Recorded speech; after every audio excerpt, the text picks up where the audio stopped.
السلام علیکم دوستو، کیسے ہو آپ سب؟ میں ہوں عریج اور آپ ہیں اس وقت میرے یوٹیوب چینل عریشہ ناولز پہ۔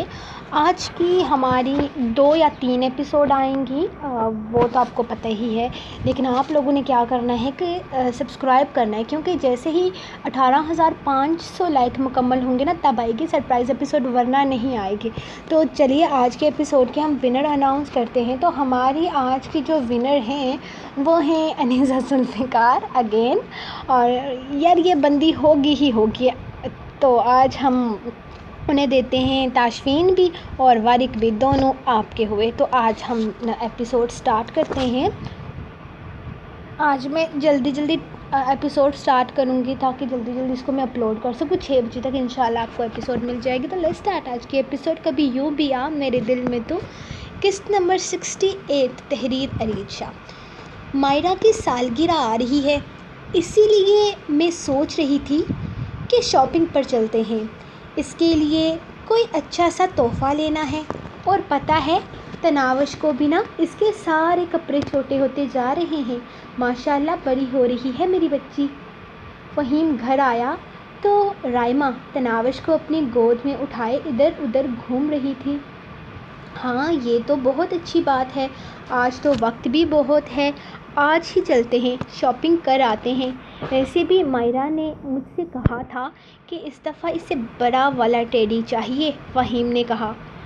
ہاں ٹھیک ہے، تم دونوں ایسا کرو کہ چلے جاؤ شاپنگ پر، اور تناوش کو لے جانے کی ضرورت نہیں ہے۔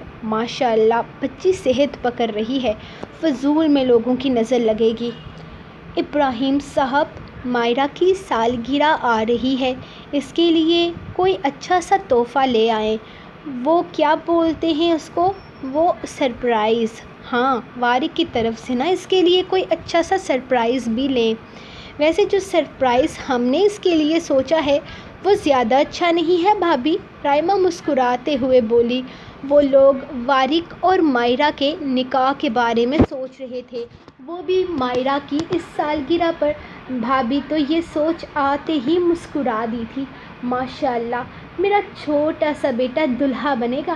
ایسا کرنا کہ مائرہ کے لیے نا سالگرہ والے دن کا سرخ رنگ کا جوڑا لے کر آنا، صرف سالگرہ تھوڑی ہے، اس کا نکاح بھی تو ہے۔ چلو اب دیر مت کرو، جلدی سے نکلو تاکہ شام کی اذانیں ہونے سے پہلے گھر واپس آ جاؤ۔ وہ تناوش کو اپنی گود میں اٹھاتے ہوئے انہیں جانے کے لیے کہنے لگی تھی جب اچانک موسیٰ خان وہاں داخل ہوا۔ ارے کہاں جانے کی تیاری ہے آپ تینوں کی؟ میں تو رائمہ بھابھی کے ہاتھ کی چائے پینے آیا تھا، موسیٰ خان انہیں جاتے دیکھ کر کہنے لگا۔ ارے ہم اپنی ہونے والی بہو کی سالگرہ کی شاپنگ کرنے جا رہے ہیں، اگر تم آنا چاہو تو ہمارے ساتھ آ سکتے ہو۔ ابراہیم صاحب نے اس کا رخ دروازے کی طرف موڑتے ہوئے اپنے ساتھ چلنے کے لیے کہا، جس پر وہ کندھے اچکاتا ان کے ساتھ چل دیا تھا۔ پہلے بات صرف منگنی تک تھی، لیکن اب ان لوگوں نے نکاح کے لیے مائرہ کا ہاتھ مانگا، انہیں کیا اعتراض ہو سکتا تھا؟ بس پھر تو نکاح کی تیاریاں شروع ہو گئی، جس میں سب لوگ ہی بہت خوش تھے۔ میں چلنے کے لیے تیار ہوں رائمہ بھابھی، لیکن آتے ہی مجھے چائے پلانی پڑے گی، وہ رائمہ کی طرف دیکھتے ہوئے بولا، تو اس نے مسکرا کر ہاں میں سر ہلایا۔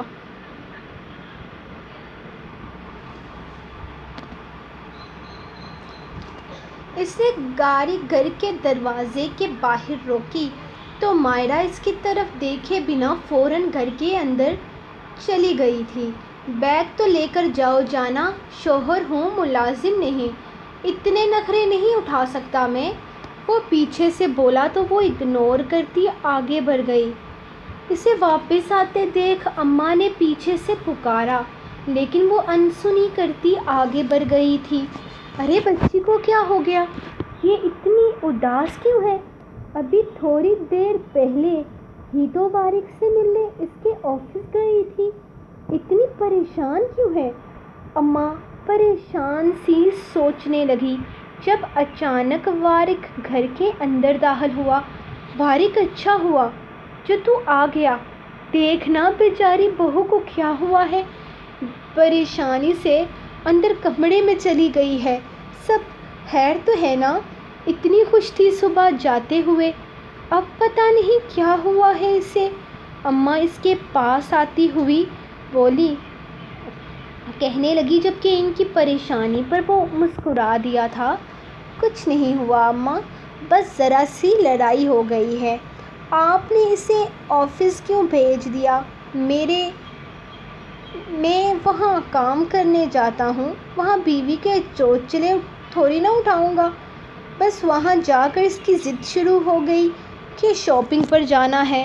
وہ انہیں ریلیکس کرتے ہوئے بولا۔ وہ مائرہ کے موڈ کی وجہ انہیں نہیں بتانا چاہتا تھا۔ کیا مطلب ہے تیری اس بات کا؟ تو نے میری بہو کو ڈانٹا ہے؟ تیری ہمت کیسے ہوئی ایسا کرنے کی؟ ایک تو اتنا خیال رکھتی ہے تیرا، اور اوپر سے تو اس کو ڈانٹتا ہے۔ جا جلدی سے منع کر لا میری بہو کو، بیچاری نے صبح سے ناشتہ بھی نہیں کیا، اور تو پتہ نہیں کیوں اس کو ڈانٹتا ہے۔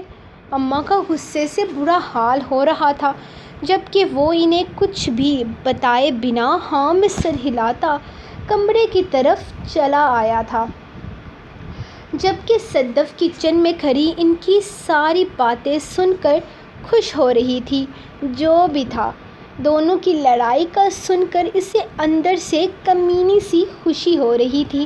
اس نے جلدی سے وارق کے لیے چائے رکھی تھی تاکہ ان کے کمرے میں جا کر مزید ان کے جھگڑوں کو سمجھ سکے، اور پھر اس نے اپنی ماں کو بھی بتایا تھا جو ان دونوں میں ہونے والے جھگڑے کی منتظر تھی۔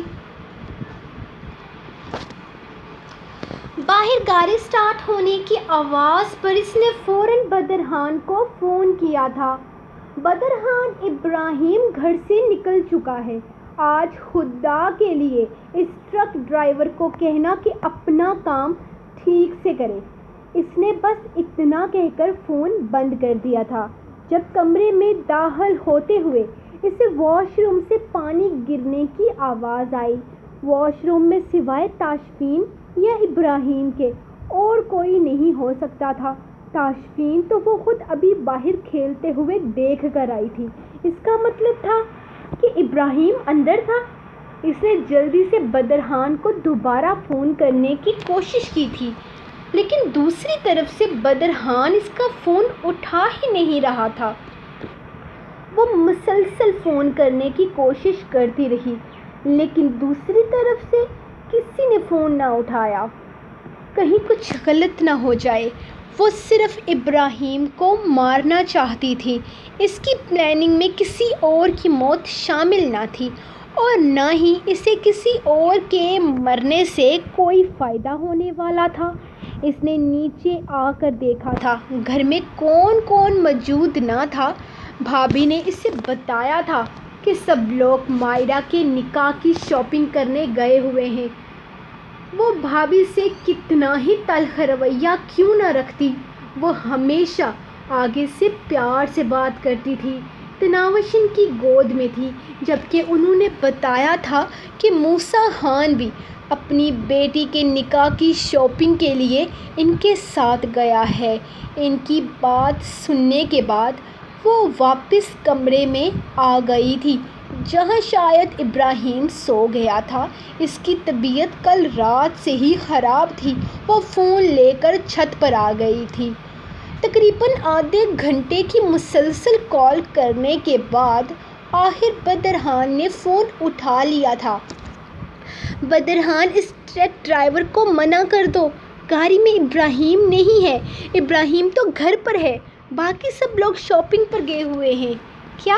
اوہو، تم اس لیے مجھے فون کر رہی تھی؟ اب تک تو وہ ٹرک ڈرائیور وہاں پہنچ چکا ہوگا۔ خیر تم فکر مت کرو، میں کچھ کرتا ہوں، اس نے کہتے ہوئے فون بند کر دیا، جبکہ وہ کچھ حد تک پرسکون ہوتی واپس آ گئی تھی۔ وہ کمرے میں داخل ہوا تو وہ بیڈ پر بیٹھی تھی۔ اسے دیکھتے ہی چہرہ پھیر گئی۔ اس کے انداز پر وہ مسکرا دیا تھا۔ کیا بات ہے، بڑی جلدی رنگ دکھا دیے تم نے۔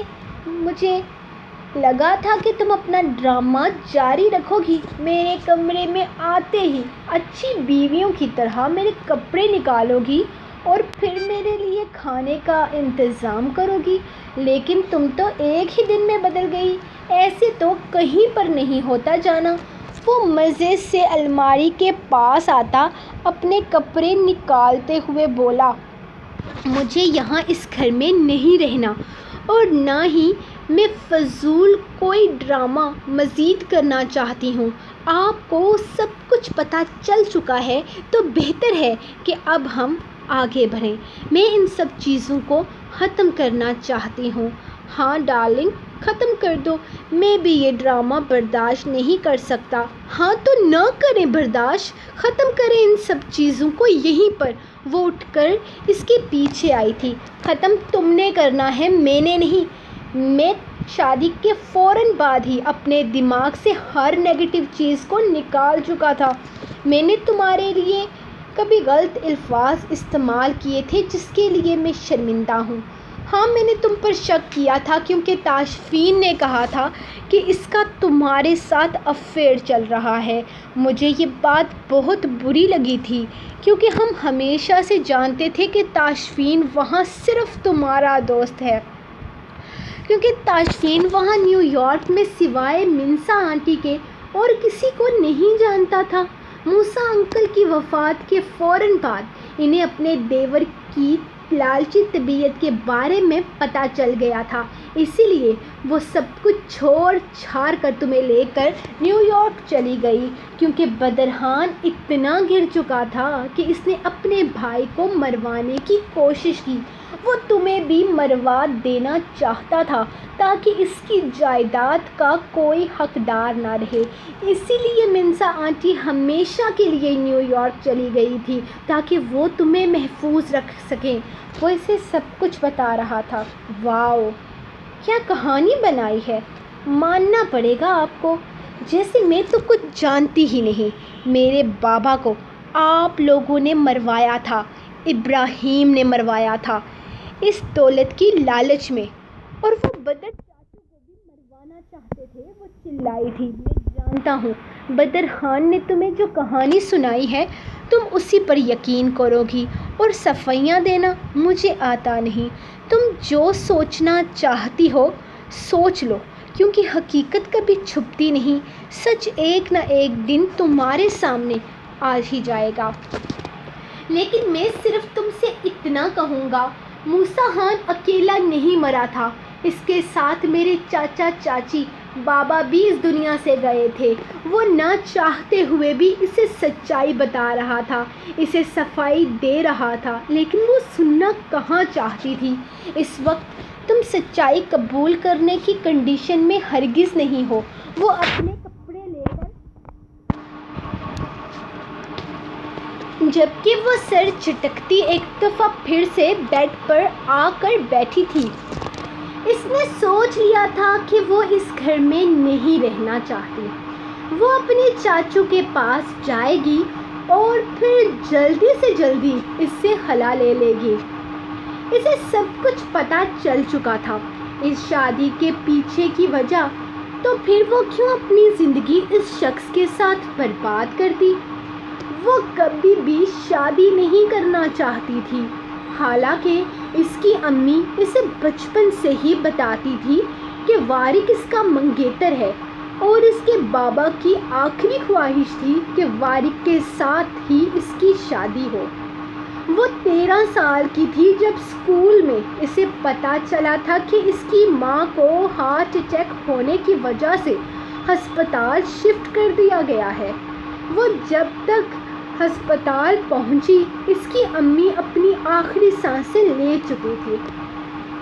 اس وقت کوئی نہیں تھا اس کے پاس، اور نہ ہی 7 سالوں میں اسے کوئی یاد رہا تھا کہ پاکستان میں ان کا کوئی رشتہ دار تھا۔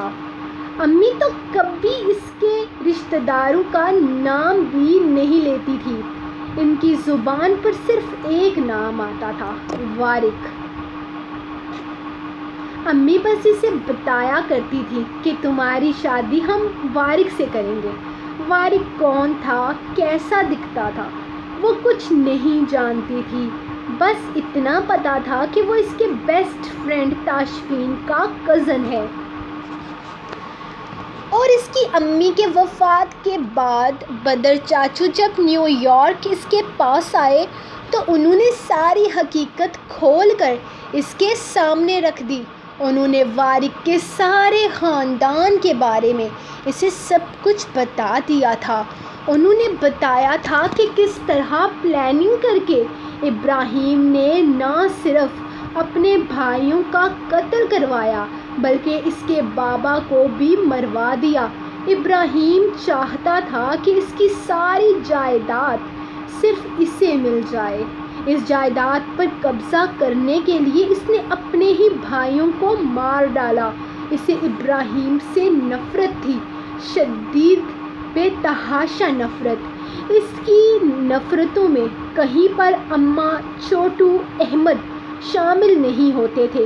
اس کی نفرتوں میں وارق بھی شامل نہیں تھا کیونکہ وہ تو سچائی سے انجان تھا، لیکن وہ صرف ابراہیم پر یقین کرتا تھا۔ اسے اپنا باپ سمجھتا تھا، حالانکہ حقیقت تو یہ تھی کہ ابراہیم تو اپنے ہی بیٹے کا نہ ہو سکا تھا۔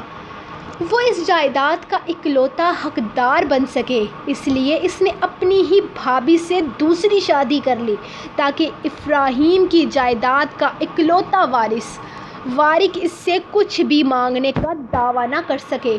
اور ابراہیم کی بس ایک ہی اولاد تھی، تناوش، جس کو اس نے اپنے ہی بیٹے کے ساتھ بچپن میں ہی باندھ دیا تھا۔ اس کی ساری پراپرٹی میں باہر کی حقدار صرف مائرہ تھی، اور مائرہ کو بھی اس نے اپنے وارق کے ساتھ باندھ دیا تھا تاکہ وہ موسیٰ خان کی جائیداد پر بھی قابض ہو سکے۔ ابراہیم تو اس کے حکم کا غلام تھا، وہ جو کہتا تھا وارق اسے ٹھیک سمجھتا تھا۔ وارق کی طرف سے اسے کوئی خطرہ نہیں تھا۔ وہ بہت بڑی پلاننگ کر رہا تھا، لیکن اس کی پلاننگ کو وارق سمجھنا ہی نہیں چاہتا تھا۔ اس کی نظر میں ابراہیم صحیح تھا اور باقی سب غلط۔ لیکن اس نے سوچ لیا تھا وہ ابراہیم کی حقیقت وارق پر کھول کر رہے گی اور اسے کبھی بھی اس کے پلان میں کامیاب نہیں ہونے دے گی۔ وہ اس کی سب سے بڑی ناکامی وارق اور مائرہ کی طلاق تھی،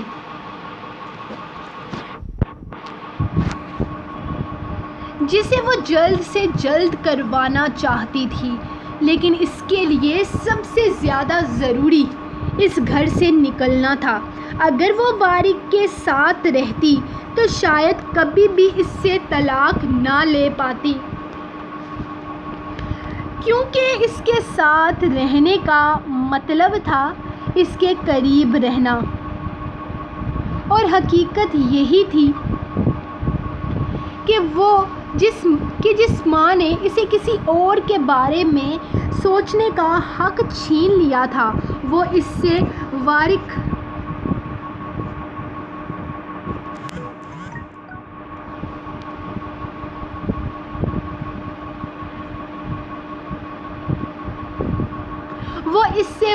کے علاوہ کسی اور سے محبت کرنے کا حق بھی چھین چکی تھی۔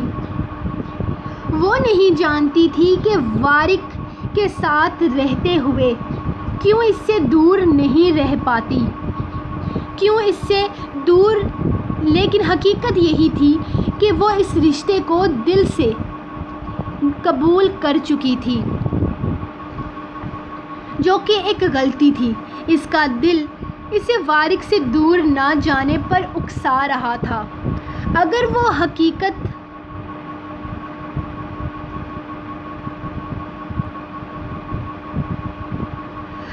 وارق کے ساتھ اس گھر میں ایک کمرے میں رہتی تو وارق اس کے قریب رہتا اور ابراہیم اپنے مقصد میں کامیاب ہو جاتا۔ لیکن وارق کے ساتھ رہنے کا مطلب تھا اس رشتے کو نبھانا، اور اس رشتے کو نبھانا اس کی ناکامی تھی، کیونکہ وہ یہاں صرف اور صرف اپنے باپ کی جائیداد کے لیے آئی تھی، کسی سے محبت کرنے نہیں۔ مصطفیٰ ہاؤس میں قہر مچ چکا تھا۔ ایک ساتھ چار لاشیں سب کے ہوش اڑا چکی تھی۔ ایک ٹرک نے ان کی گاڑیوں کو اتنی برے طرح سے کچلا تھا کہ کوئی بھی زندہ نہ بچا۔ ایسا کچھ ہو جائے گا کس نے کہاں سوچا تھا؟ لمحے میں سارا منظر بدل چکا تھا۔ ابھی تھوڑی دیر پہلے یہاں کتنے ہنستے کھیلتے چہرے تھے اور اب سناٹا چھایا ہوا تھا۔ زائنہ خود سکتے میں آ گئی تھی۔ اس نے کہاں سوچا تھا کہ یہ سب کچھ ہو جائے گا؟ وہ تو صرف ابراہیم کو اپنے راستے سے ہٹانا چاہتی تھی، لیکن اس کی ایک غلطی کی وجہ سے اتنے لوگوں کی جان چلی گئی تھی۔ وہ جیسے مارنا چاہتی تھی، وہ تو وہی میتوں کے پاس بیٹھا انہیں دفنانے کا انتظام کر رہا تھا۔ بڑی اماں کا رو رو کر برا حال ہو رہا تھا۔ دو جوان بیٹے لمحے میں ان کا ساتھ چھوڑ گئے تھے، اور موسیٰ خان بھی تو ان کے لیے ان کے بیٹے جیسا تھا، اور رائمہ کو تو ابھی ان کے ساتھ جڑے وقت ہی کتنا ہوا تھا، صرف 2 سال۔ 2 سال میں وہ انہیں اپنی بیٹیوں کی طرح عزیز ہو گئی تھی۔ زینب اپنے بھائیوں کی موت پر الگ تڑپ رہی تھی۔ 7واں مہینہ ہونے کی وجہ سے اسے سفر سے منع کر دیا گیا تھا، ورنہ شاید آج وہ پاکستان کبھی نہ آنے کی قسم توڑ چکی ہوتی۔ چلے گئے تھے ان کے اپنے، کسی کی خود غرضی کی بھیٹ چڑھ کر۔ ابراہیم کا رو رو کر برا حال تھا، اور اگر کسی کی آنکھ میں کوئی آنسو نہ آیا تھا تو وہ تھا بدر خان، جس نے جان بوجھ کر ٹرک ڈرائیور کو فون نہیں کیا تھا۔ موسیٰ خان کے قتل کی پلاننگ وہ کافی عرصے سے کر رہا تھا۔ اب تو سنہری موقع اس کے ہاتھ لگ گیا تھا، جسے وہ کھونا نہیں چاہتا تھا۔ 7 مہینے پہلے جب وہ جیل سے آزاد ہو کر آیا تو ابراہیم نے اس کے حصے کی پراپرٹی اس کے حوالے کر دی اور کہہ دیا کہ کمپنی میں اب اس کا کوئی حق نہیں ہے۔ ابراہیم کا کہنا تھا کہ وہ بہت جذباتی ہے اور جذبات میں غلط قدم اٹھاتا ہے، اور وہ اس طرح کے فیصلوں پر عمل نہیں کرنا چاہتے، اسی لیے وہ اس کے ساتھ کام نہیں کریں گے۔ اسے بہت غصہ آیا تھا ابراہیم کے اس قدم پر، لیکن وہ اس وقت کچھ بھی نہ کر سکا تھا، اور اب اس نے اس انداز میں بدلہ لیا تھا کہ ابراہیم دوسری سانس بھی نہ لے سکا۔ رائمہ اور فہیم کے ساتھ اس کی کوئی دشمنی نہ تھی، وہ بیچارے تو بیچ میں پس گئے تھے، اور موسیٰ خان کے بعد اب ساری جائیداد اس کی تھی۔ اس نے ٹرک ڈرائیور کو فون نہیں کیا تھا کیونکہ اس نے سوچ لیا تھا جو بھی ہوتا ہے سب اچھے کے لیے ہوتا ہے۔ اچھا تو ہوا تھا، لیکن صرف اس کے لیے۔ سو گائز، یہ تھی آپ لوگوں کی ایپیسوڈ۔ آپ لوگوں کو باہر بارش کی آواز آئی ہے؟ ابھی جسٹ بارش سٹارٹ ہوئی ہے، اور وہ بھی فل سپیڈ میں سٹارٹ ہوئی ہے۔ ہائے اللہ، مما میری بہت بےعزتی کرنے والے، کیونکہ میں نے بوتلیں بھر کر نا فریج میں نہیں رکھی، تو اب میں آپ لوگوں کی ایپیسوڈ اپلوڈنگ پہ لگا کے نا بوتلیں بھرنے جاؤں گی۔ بہت سارے کام کرنے ہوتے ہیں آپ کی رائٹر کو، اور سب سے جو بورنگ اور گندا کام ہے نا وہ ہوتا ہے بوتلیں بھر کر فریج میں رکھنا۔ تو جلدی سے 1000 لائک مکمل کرو تاکہ میں دوسری ایپیسوڈ لکھ لوں۔ تو آپ لوگ جلدی سے لائک کرو، اور اللہ کرے تو ہماری لائٹ واپس آ جائے، کیونکہ ابھی جب 13 منٹ کی ریکارڈنگ پہ میں نے ریکارڈنگ روکی تھی نا، آپ کو دھماکے کی آواز سنائی دی، وہ ہمارا ٹرانسفارمر اڑ گیا تھا۔ تو اب اللہ خیر کرے ہماری لائٹ واپس آ جائے۔ تو ملیں گے ہم آپ کو نیکسٹ ایپیسوڈ کے ساتھ، تب تک کے لیے اپنی رائٹر کو دیں اجازت، اور دعاؤں میں یاد رکھیں۔ اللہ حافظ۔